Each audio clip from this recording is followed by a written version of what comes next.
मग मार भेटत असतो. जे बोललं ते करून दाखवावं लागत असतं.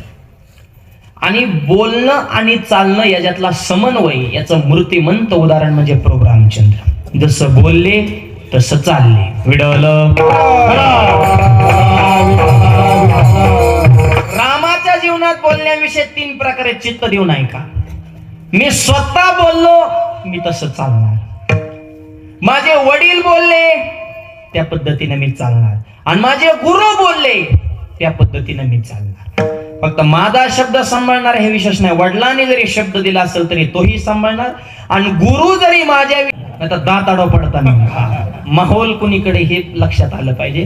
बिभीषण फुटला आणि देवाचं मग ब्रीदवाक्याचे जो मज होय आनंदी शरण त्याचे निवारी मी जन्म या लागी शरणागता शरण मीचे. बिभीषण जसा इकडं आला प्रभू रामचंद्राने सगळे वानरसेना एकत्रित केले. म्हणले मी आज घोषणा करणार आहे. काय? आजपासून लंकेचा राजा बिभीषण. राज्याभिषेक करायचा आहे, सामग्री गोळा करा. रावण मारायच्या आधी अभिषेक केला म्हणून हनुमंताने हाताला धरणं बाजूला वळले. प्रभू येड्यावानी करू नका. विश्व जरी तुमच्या ताब्यात असेल तरी वेळ तुमच्या ताब्यात नाही. काळ फार भयानक आहे. अजून तो मारायचा आहे. त्याच्या आधी इथं तुम्ही बोलून बसला की आजपासून लंकेचा राजा कोण? बिभीषण. हे शब्द महागारी घ्या. प्रभू म्हणले दिलेला शब्द परत रिटर्न नाही. अहो पण ते सोपा नाही ना. मी बघून आलोय, त्याची दाढी जाळून आलोय, त्याच्यामुळे मला माहिती ना ते किती इस्कुर येते. तुम्ही अजून बघितलंच नाही त्याला. तुमची धर्मपत्नी चोरून येतो म्हणजे तेव काय सोपा आहे का? काय 80,000 बायका, 1,00,000 मुलं, 1.25 लाख ना तो 1.5 पण तू. ही मेजॉरिटी होती रावणाची. त्या काळात जर लाडकी बहीण योजना असती, अरुण गुरुजी सरकारनं बंद केली असती, दुसऱ्या दिवशी हा माल ह्याच्याच घरात गेल्या बाकीच्या काय बिड्या वडायला राहिला असता का माल? काय मेजॉरिटी कमी का? 80,000 बायका त्या लाडक्या बहिणीत गेल्या, सुना गेल्या, नाच सुना गेल्या. विचार करा ना तुम्ही. केवायसी गेली का? आता करून घ्या, नाही तर आयशा लाभत चुकला तुका म्हणे कायमचाच वाया गेला. फुकाटतंय सोडायचं नाही. लाडकी बहीण म्हणजे 2 हप्त्याला उशीर झाला तर काय काय बनले टेन्शन मध्ये गेले. मला फोन करायचा, माऊली हप्ता. अगं मला सप्ता बघ ना, हप्ता. लाडकी बहीण लाडका दाजीले टेन्शन मध्ये. OTP आहे ना, लॉग इन व्हायना, केवायसी व्हायना, आधार कार्डाला मोबाईल नंबर लिंक नाही. जाशी तू ती घरी पहाटे 4ला जातो तेव्हा आधार केंद्रावर. त्याला वाटतंय तेवढंच आपल्याला प्यायला होत्या. 1.5 तुला कुठल्या महिन्याला पुरत असतात करत. आजी तुझं वनडेचं टार्गेट आहे ना, बैठकीला बसल्या तेवढं. मित्र मंडळी तर तेवढे खास कमी होईल. तुला ती सुधरून देते का? तुझी जमीन फुकल्याशिवाय ती तुला सुधरून देणार नाही. लाडकी बहीण. आणि बहिणीचं भावाला प्रेम असतं. संसार बघा महिला म्हणजे किती चिकाटीने करतात. संसार करताना तेलातलं पैसे काढताना, मिठातलं काढताना, जिरीतलं काढताना, मोहरीतलं काढताना, नवऱ्याच्या खिशातलं काढताना, पैसे काढताना, गल्ला गोळा करताना, मारला जाताना, साडी घेताना का गावाला सांगतात माझ्या भावाने घेतली. घेईन घेईन. त्याला बिड्या वडाय मिळाला तुम्हाला साड्या घ्या नोकला का तेव्हा? रांग जाताना सांगत येता खायचं एकाचं खायचं एकाचं. मालकाला साडी दाखवते म्हणते भावाने घेतली. ते बी म्हणतात छान आहे. अरे तुझाच माल आहे का? नवऱ्यातच पैसे चोरी त्यातून तिकडे जाऊन 2 पिवळं मनी करून आणतात आणि इकडे आले म्हणतात माझ्या भावाने मनी केला. अरे त्याच्या मनी नाही ध्यानी नाही. तुम्हाला मनी करायचं त्याच्या खिशात मनी पाहिजे ना, तेच भिकार भाजण्यावानी बोंबलत फिरतो. तुम्हाला कधी मनी करायचा? हे बहिणीचं अनेक वाक्य आता शेवटचं बोलतो. चोरून करा पण भावावर प्रेम करा. आता ते सुद्धा राहिलं नाही. जमिनीला मार्केट आल्यामुळे बहीण भावा दावा धावते. एक अर्ज टाकला ना बहिणीने, किती मोठा भाव सध्या जाग्यावर लॉक होतोय. पैसा आज असेल उद्या नसेल, नाते आयुष्यभराचे आहेत. पैशासाठी नाती तोडू नका. विडवलं. रावण काय सोप आहे का? मग त्याला मारण्याच्या अगोदर तुम्ही इथं बोलून बसले की आजपासून लंकेचा राजा कोण? बिभीषण. शब्द महागारी. प्रभू म्हणले जमत नाही. एकदा बाण सुटला आणि शब्द सुटला. राजा बनवणार. हनुमंतराय म्हणले प्रभू यदा कदाचित जर रावण मेला नाही तर मग बिभीषणाला तुम्ही कुठलं राज्य देणार? प्रभूने सांगितलं रावणाला मी दुपारी 12लाच हाणणार म्हणले. त्यात तेळ मात्र शंका नाही. पण जर झालंच काय कमी जास्त आणि जर रावण मेला नाही, मी माझं अयोध्येचं राज्य सोडेल.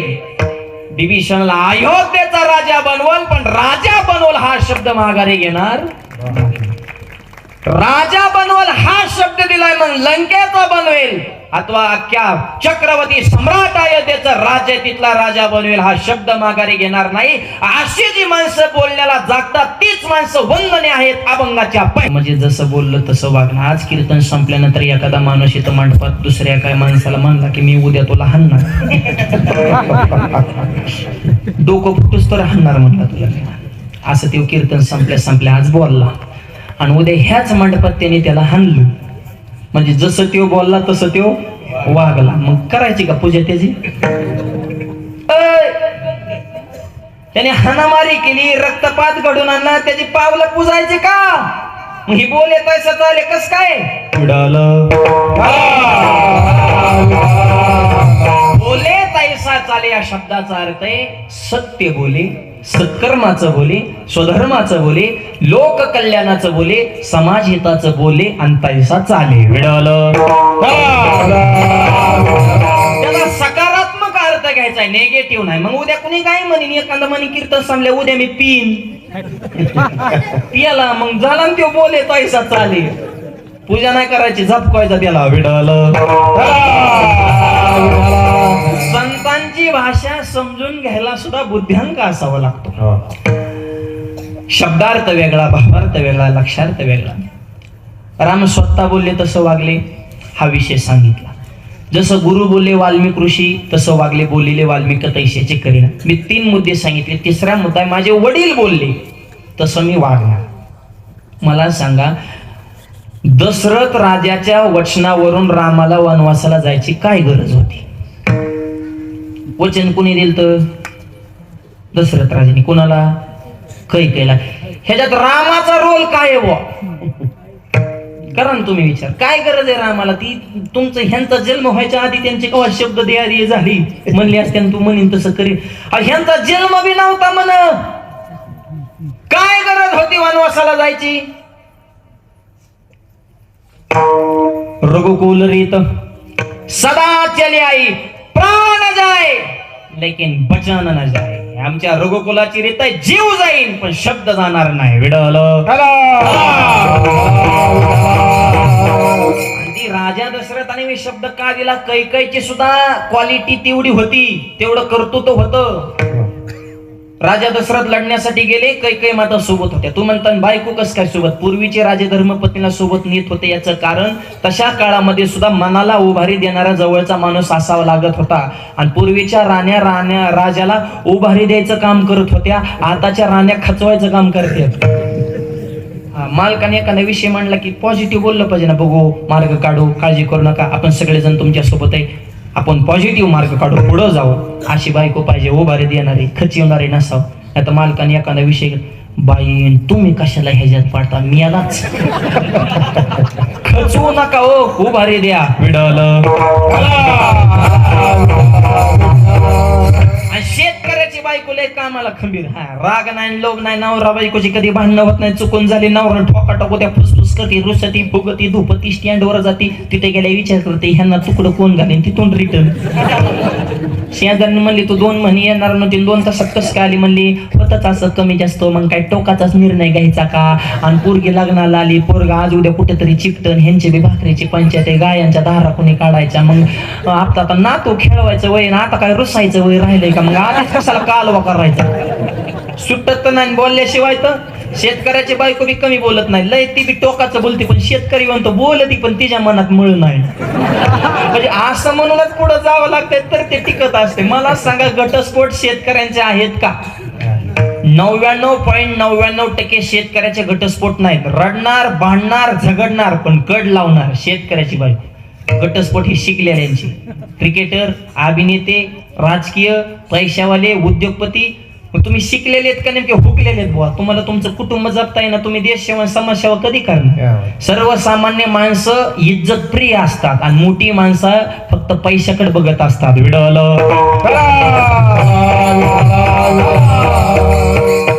शेतकऱ्याचं लय हसून खिळून परमार्थ भांडत यात, बिनजोडीने कीर्तनाला येतात.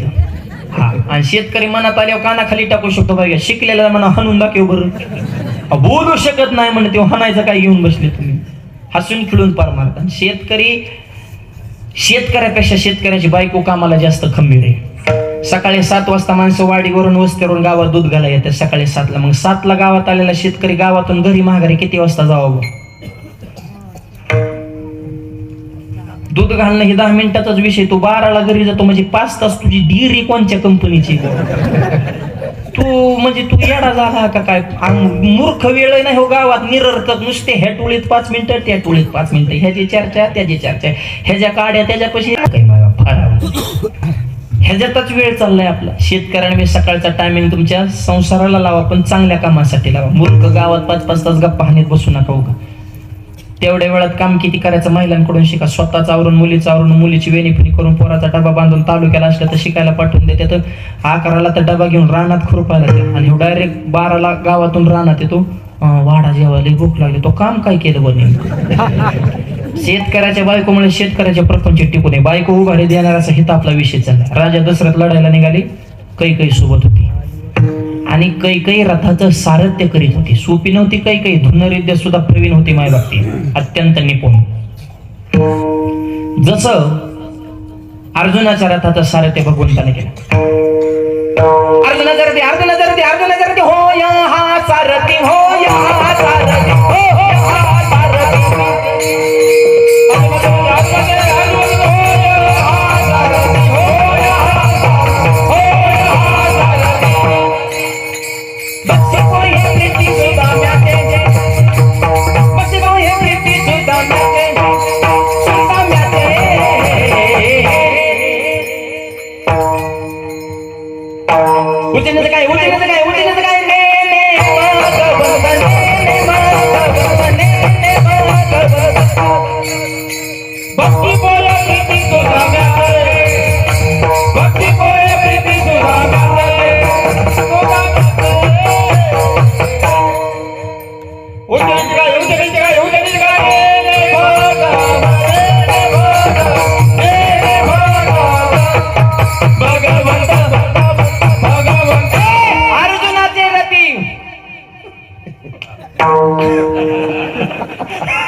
सारथी आणि बक्षी पोहे प्रीती. अर्जुनाच्या रथाचं सारथ्य पण केलं भगवंतानी.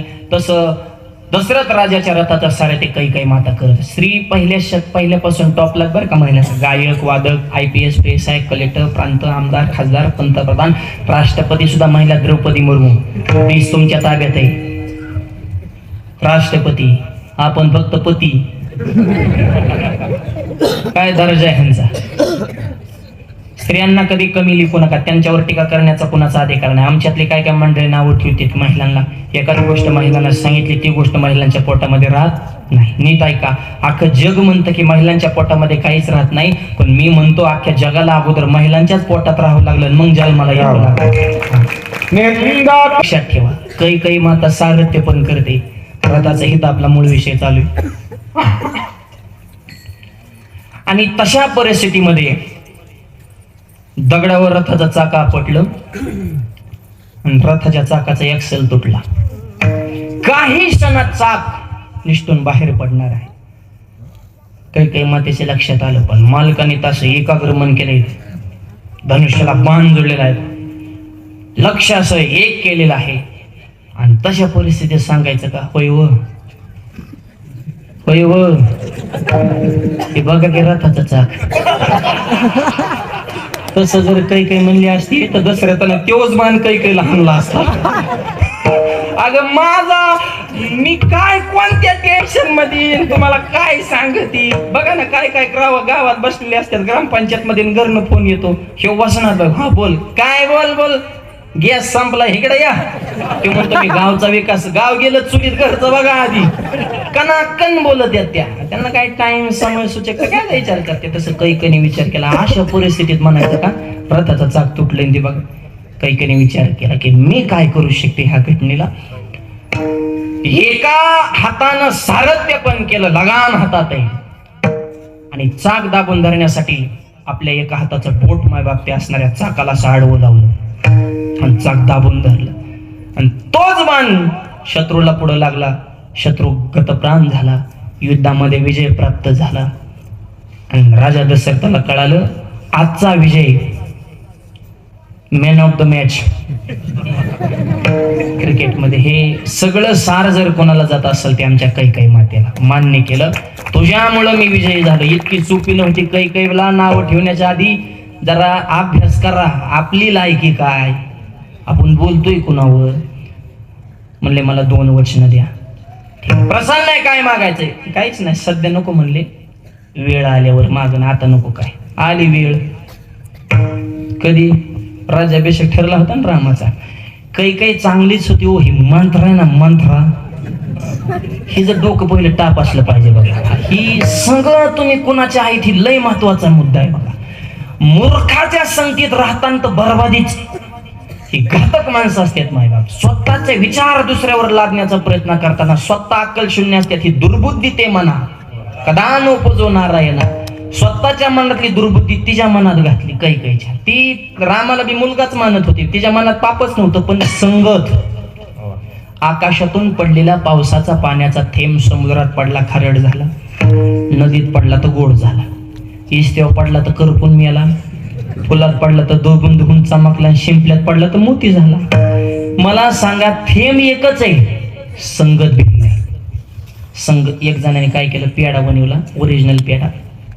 बाजारात काय केलं, कुणा संग दुस्ती करावी ह्याची अक्कल नाही. उंदरं मारायचं जिथं औषध विकतात तिथं पेढ्यावाल्याने दुस्ती केली. पेढ्यावाल्या मोठ्याने बॉम्बलायचं, लय गोड आहे, लय गोड आहे. शेजारचं म्हणायचं, खाल्लं की मरतय. त्याच्या पुढे हे काय झालं, लय गोडन खाल्लं की मरतय. रुपया भावाने नाही.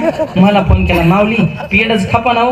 म्हणलं तू कोणते गेले ते? म्हणला उंदरावाल्याच्या. म्हणलं तुला अक्कल आहे का? तुझा माल कोणता? तो गल्ली कोणची धरली? मिठाईवाल्याच्या चौकात जा, तासात पेढ खालास. याला म्हणलं संगत विडावलं. म्हणून तो कोबर आहे म्हणले. हा नाही मोठी धन संपदा,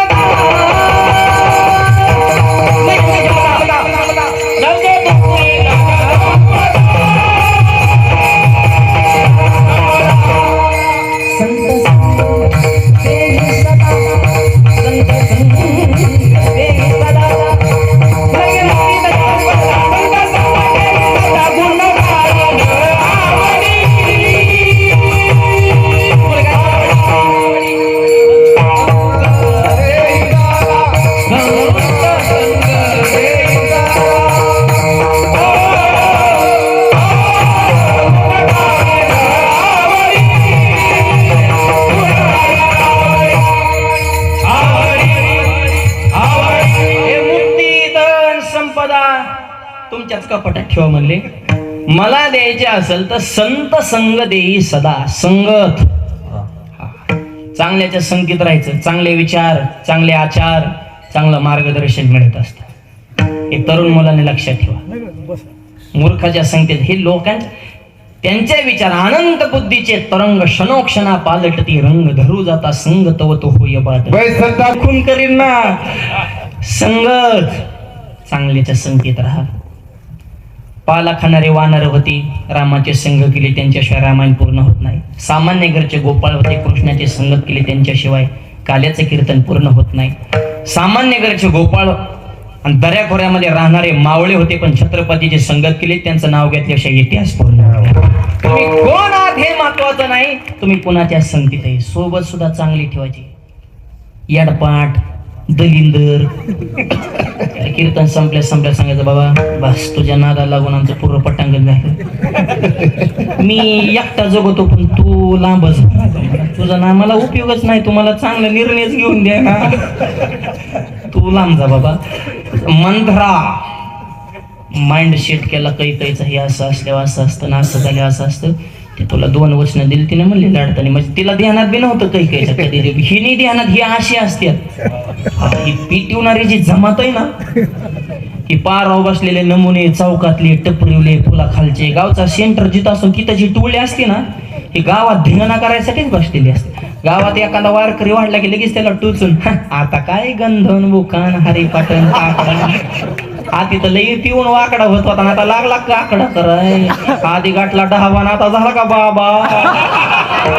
तेव्हा तो नसते का तिथं बरं झालं असतं भाऊ. पहिलं मी पियत होतो, मला पण बोलत नव्हतं, कारण बोललं की मी हानीत होतो. आता पिता येईना, हानता येईना. आता सहन करा. लोक काय म्हणते त्याचा विचार. लोकांचं काय घेऊन बसले भाऊ. लोकांच्या म्हणण्याप्रमाणे वागलं की लोक म्हणतात हे चांगलं. तू का म्हणे गावात सांगते बैल झाला, अरे जिथं आई पोराची होय नाही सध्या शेजारी कीर्तन त्या आधी कीर्तनाला मी म्हणलं हे रत नाही म्हणलं आणि ह्यांच्यामुळे योग आला ते कीर्तन संपलं म्हणलं महाराज काय कीर्तन झाला महाराष्ट्रात तुमचा हात कोणी धरायचा नाही एक नंबर कीर्तन और म्हणलं काय जग आहे म्हणजे ह्याचं नाव घेतलं की चांगलं ही चोरावर काय विश्वास ठेवायचा हे असं ह्याचं विसरलं की माझं पूर्ण पटांगण करून टाकलं काय जग आहे नो हे बरा हा लौकी हे लोक इथं लोक आणि लोकांच्या म्हणण्याप्रमाणे वागूच नका जेने मोके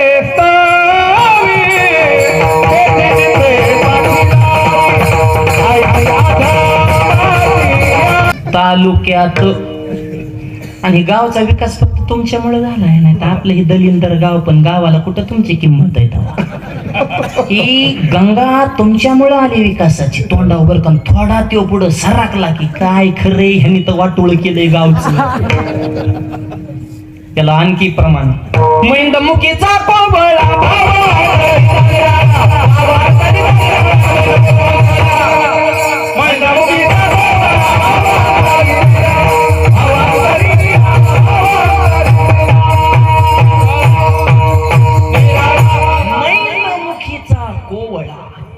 गवळच बोलत्यात तो काय काय इतकं शेलक बोलतात ना त्यांचं जर बोलणं ऐकलं तर आपल्याला सुद्धा वाटते नाही नाही हो आपल्या इतका कोणाच प्रेम करीत नसतो तो खरा गद्दार असतो दुश्मन लई गोड बोलणारे आपल्याला कधीच मतदान करीत नाही लिहून घ्या आपलीच खात्यात आपलीच पेत्यात आपलाच कार्यक्रम लागतात संघ राहून अरे उघड उघड दुश्मन परवडला ना भर सभेत आपले षडयंत्र ओपन करतो पण संघ राहून गद्दारी करणारे सगळ्यात भयानक जात आहे विडावलं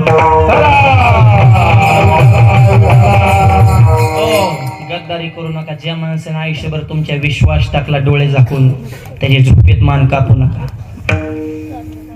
समाजच असा आहे विश्वास टाकताच कोणा सध्या जगात लोकांचं काय खरे राजा झोपलं आणि राजाने माकाड ठेवलं रक्षण करायला आणि त्याच्या हातात तलवार दिली सचिन महाराज माकडाच्या हातात तलवार दिली त्याला सांगितलं डास आला की हाणायचा प्रवीण महाराज विश्वास कुणावर ठेवला माकडावर त्याच्या हातात दिली तलवार मच्छर बसला राजाचा नाकावर नाक हाणणं म्हण काय बघता माझ्याकडे राजा होता हेल्मेट घालून फिरायचा राजा मध्ये असे लबाडाची दुनिया आहे विश्वास कुठं नाही विश्वास फक्त संताचे पायी जपून राजाचा तुटला असन त्यांनी हिथून माग सोडून द्या पण हिथून पुढे लबाडांवर विश्वास ठेवू नका विडालं हे लोक आहे समाज आहे आम्हाला तरी काय नीट बोलतात का मी परवा सकाळी सकाळी कीर्तनाला चौकात त्याचं म्हटलं जय हरी म्हणलं जय हरी ते मला माऊली कुठे आज खेळ तुला काय आम्ही जंगली रमी खेळणारे दिसतो म्हणजे खेळणारे तर येदन भावनात खेळतात तरी निवांत इथं आणलं वार करायलाच का टूचून बोलता बरे 100% समाज एका कोणत्याच व्यक्तीला मान्यता देऊ शकत नाही तुम्ही किती गावासाठी करा तालुक्यासाठी करा अख्खा समाज एका कोणत्याच व्यक्तीला मान्यता देऊ शकत नाही देवाला नाही संताला महाराजांनी पुढे येतलेला आमचा विषय ठराविक टक्के समाज विरोधात असतो आणि 100% हे मला मानलं पाहिजे अशी शहाण्या माणसाने कधीच अपेक्षा धरायची काय करायचे 100%ला 51% सरकार येते जगात देवानंतर सगळ्यात जास्त पावर सत्तेत आहे सत्तेपुढे शहाणपण चालत कसलं प्रकरण असू द्या मिनिटात जिरवता येतं सत्ता हातात असेल तर ती सत्ता 51% लोकांनी आपल्या बाजूने कौल दिला की हासिल करता येत असते सत्तेत आहेत त्यांनी बी शायनी म्हणायचे नाही की लई लोक आमच्या बाजूने आणि विरोधात आहेत त्यांनी बी खाचायचं नाही लईच लोक विरोधात गेली का काय 1-2%लाच खेळ असतो फिरवाय आली पाहिजे विटावलं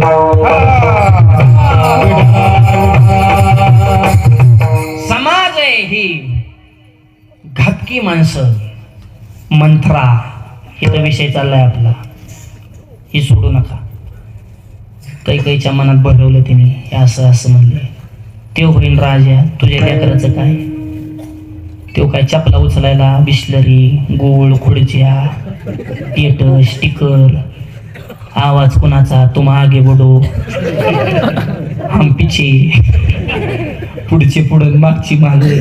म्हणलं ना राम होईन राजा, तुझ्या भारताचं काय? कल्पना घुसविली ना मनात. म्हणजे मग मी काय करू म्हणजे वरदान वाघ, भारताला राज्याभिषेक. आणि राम त्याला प्रधान सुद्धा नाही, वनवास. ज्येष्ठ आहे ना तो पाठवून द्या म्हणले वनवासात. त्याची बातमी सुद्धा आपल्या काना नको. आणि माझा जो पुत्र आहे भरत त्याला राजावर.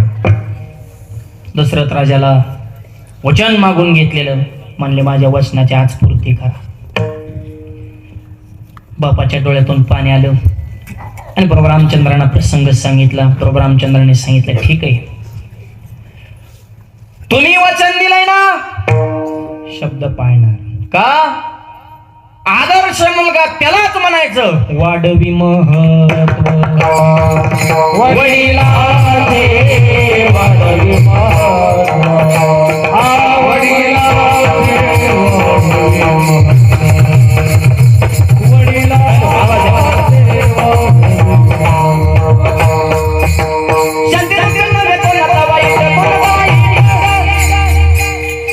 आणि वडील स्वाभिमानाने जगले पाहिजे. आदर्श मुलगा मी शब्द दिलेला नाही, पण माझ्या वडिलांनी दिलाय. वडिलाचा शब्द माझ्यासाठी प्रमाण शब्द आहे. आणि वडिलांच्या शब्दासाठी वनवासाला गेले. बोले तैसा त्याची वंदीन पावले, म्हणून तो कोबराय म्हणतात. स्वतः बोलले तसं वागले, गुरु बोलले तसं वागले, वडील बोलले तसं वागले, म्हणून त्याची वंदीन पावले. विडवलं. ठीक आहे महाराज, तुम्हाला जे सांगायचं ते आम्हाला लक्षात आलं. पण आता आमचा प्रश्न आहे का? तुम्ही काय म्हणले? राम जसं बोलला तसं वागलं. ठीक आहे, रामाचं कळालं, कृष्णाचं काय?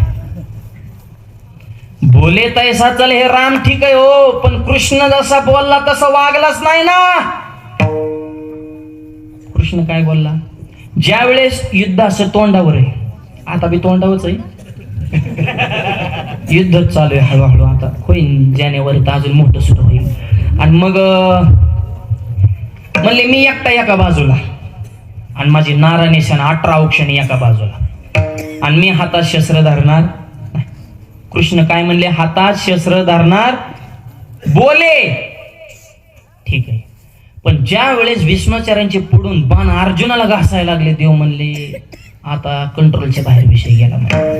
खाली उतरले, रथाचं चाक उपसून काढलं आणि चाक घेऊन भीष्माचार्याच्या अंगावर मारण्यासाठी धावले. आधी काय म्हणले? हातात शस्त्र धरणार नाही, आणि चाक घेऊन तो भीष्माचार्याच्या अंगावर. मग हे तुमचं जोडायचं कुठं? बोले तैसा चाली. विडल.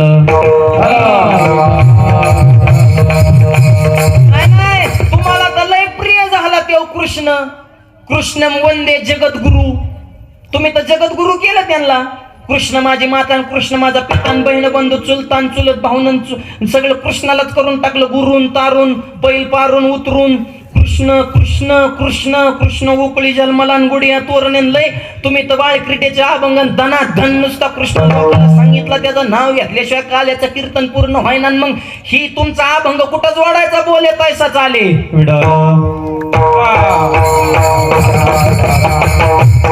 ऐकणारे तरी काय सोपे असतात का? ऐकणाऱ्याला गृहीत धरायचं नाही. सांगणाऱ्याच्या प्रमाण पाटे, गाणाऱ्याच्या अभंग पाटे, बसणाऱ्याच्या गाता पाटे. ज्याच्या काहीच पाठ नाही त्या दिंडीचा मालकही. कोण कोण राहिलं बिशीच? अरे प्रस्थानच्या आधी कुठं बिशी असती होय? तू थोडं जाऊ दे ना दिंडी, थोडी येवत वरपंडकड थोडी पुढं, तो आधीच बिशी करीत हो. म्हणजे मला काय सांगायचे, बोलणारा देव असतो, ऐकणारा महादेव असतो. प्रभू तुम्ही महेशाची मूर्ती. ऐकणाऱ्याला कमी समजायचं नाही. तुकोबारा म्हणे बोले तैसा चाले. लोक म्हणे मग कृष्णाचं काय? आधी म्हणला शस्त्र धरणार नाही, शस्त्र घेऊन भीष्माचार्य धावले. मग ही कस काय बोले तैसा चाले?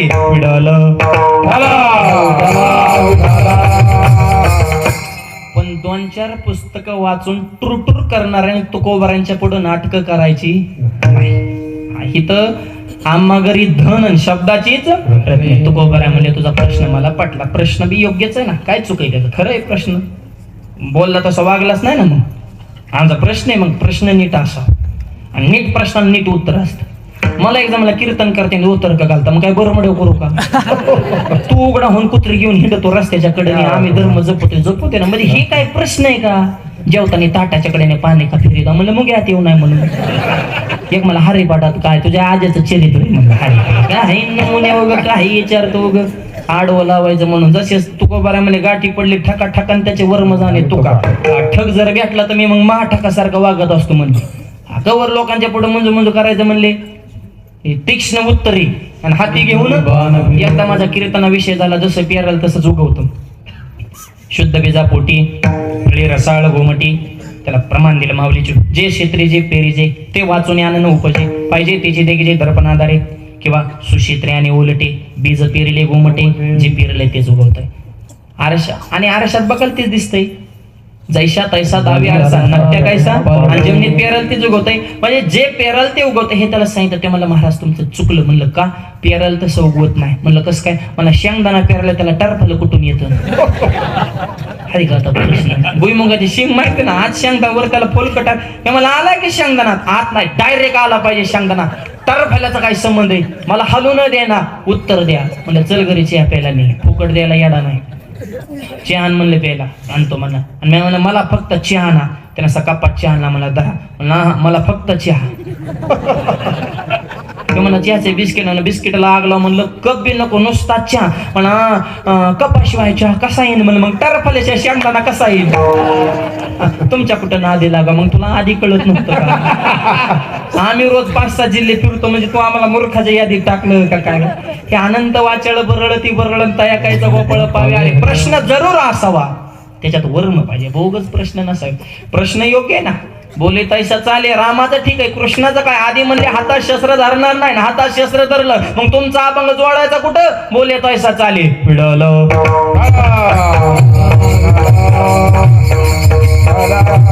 तर त्याचं उत्तर आहे का जसं भगवान श्रीकृष्ण म्हणले की हातामध्ये शस्त्र धरणार नाही हे जसं देवाचं बोलणं आहे तसं आणखी एका ठिकाणी देव फार मोठं बोललेले आहे शस्त्र धरणार नाही हे छोटं बोललंय पण एक मोठं बोलले यदा यदाई धर्मश्य ग्लानिर्भवती भारत धर्म रक्षण करण्यासाठी मी कोणत्याही थराला जाईन पण धर्माची संस्थापना करीन धर्म स्थापन करील हे सुद्धा देवाचं बोलणं आहे मग ह्या मोठ्या बोलण्यापुढं ह्या छोट्या बोलण्याचा निभाव लागत नाही बड़ी बड़ी शहरों में छोटी छोटी बातें होती रहते हे मोठं बोलणं खरं करण्यासाठी छोटं बोलणं झाकावं लागलं कारण माझा अवतार त्याच्यासाठी आहे कशासाठी धर्माची संस्थापना करण्यासाठी हे सुद्धा मी बोलूनच अवताराला आलोय माझं हे मोठं बोलण्यासाठी मला छोटं बोलणं झाकावं लागलं त्यामुळं शब्दाच्या पातळीवर जरी कृष्ण खोटा वाटत असेल तरी अस्तित्वाच्या आणि तत्वाच्या पातळीवर भगवान श्रीकृष्ण जसं बोलले तसं वागले म्हणून त्याचे आणि धर्म संस्थापना केलीच म्हणून त्याचे वंदीन म्हणून कृष्ण वंदे जगद्गुरु तत्वाच्या पातळीवर कृष्ण सुद्धा जसं बोलला तसं वागला आता सध्या मी तर म्हणतो आपल्या कलियुगासाठी हे अभंग नाहीच हे नाही सध्या नाही आता म्हणले काही म्हणले होते आधी कर्जमाफी करू पोलीस भरती करू महिलांचं सबलीकरण करू तरुणांना रोजगार देऊ गावचा विकास करू शब्द काय पाहण्यासाठी द्यायचे असतात का हो वचना फिरती अधम जाना चालेल हे लय लांबची स्टेप झाली मी तुम्हाला एकच वाक्य सांगतो ह्या फक्त नीट बोले कि बोले तैसा चाले एक तेरे बस की बात नाही ते आपला विषयच नाही फक्त नीट बोले एवढं जरी लक्षात ठेवलं तरी सक्सेसफुल नीट बोला हो काय घातकी बोलणे काय कायचं अहो सहजच बोलतात पण पटांगणच करून टाकतात एखाद्याला जर असा फोन येऊ त्याच्या पाहुण्यात भाऊकीत वगैरे एखादं पोरग वगैरे बघून गेलेले पाहुणे त्यांची मुलगी ह्याच्या भाऊकीतलं पोरग असल्या तिकडून जर फोन केला त्यांनी कसं आहे ती पोरग लगेच फोन त्याला इतका डेंजर म्हणजे त्याला मध्येच पुढच्याला काय कळायचं ते कळून जातं ते म्हणतं ठीक आहे काय नाही त्याला मध्येच आम्हाला सगळं कळालं पुढचं बोलण्याची गरज नाही काय बोललंय माणसाचं चांगलं बोला बोलू आयशे बोले जेने बोले विठ्ठल डोले तर बोलणार आहे म्हणजे आम्ही बाकीचं बोलतच नाही बोला हरी बोला नाही तरी आबोला व्यर्थ गलबला करून बोलायचं असेल तर हरीचं बोला नाही तर गप मरून पडा, पण मोकार कालवा करू नका. वच वच वच वच काय काय तुको बऱ्या म्हणले मी बाकीचं बोलतच ना, देवाचं इतकं बोलतो. हा माझी मजा झाली, माझी मजा झाली अनवर वाचा, माझी मजा झाली, माझी मजा झाली अनवर वाचा,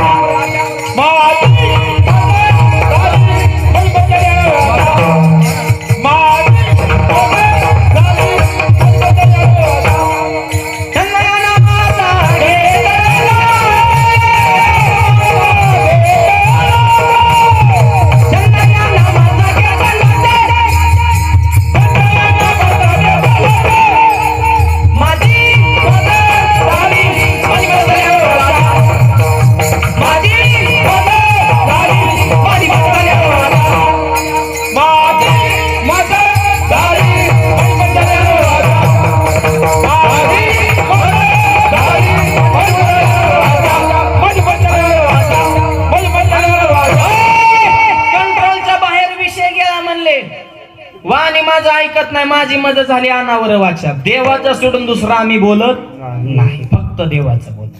म्हणून माणसाचं बोलणं चांगलं असावं.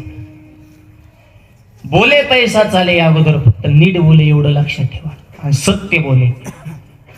धर्मराज आयुष्यात कधीच खोटं बोलले नाही, पण देवाच्या सांगण्यावरून अर्ध सत्य बोलावं लागले. एकदा ते द्रोणाचार्य आवरणच त्यांचं मुलावलंही प्रेम होतं, मुलावं असतंच.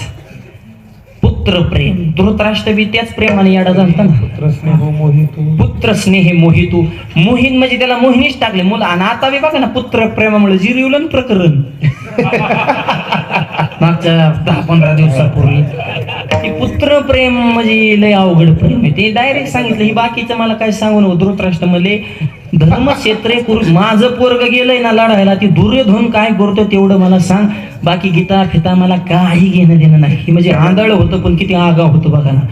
याला म्हणायचं पुत्र प्रेम. तसं द्रोणाचार्याला बी आतिम आणि मुला प्रेम जरूर असतं. प्रेम वेगळं, नेम वेगळा, लाड वेगळा, फाजील लाड वेगळा. पोर बिघडायचे काय काम आहे? प्रेम तिथं प्रेम असावे, नेम तिथं नेम, तर आदर्श पिढी पुढची घडणार आहे. दोनही बाजू, संस्काराची बाजू सुद्धा परिपक्व पाहिजेत आणि कठोरता सुद्धा आई वडिलांच्या अंतःकरणामध्ये मुलाविषयी पाहिजे, तर पुढची पिढी आदर्श घडणार आहे. विडल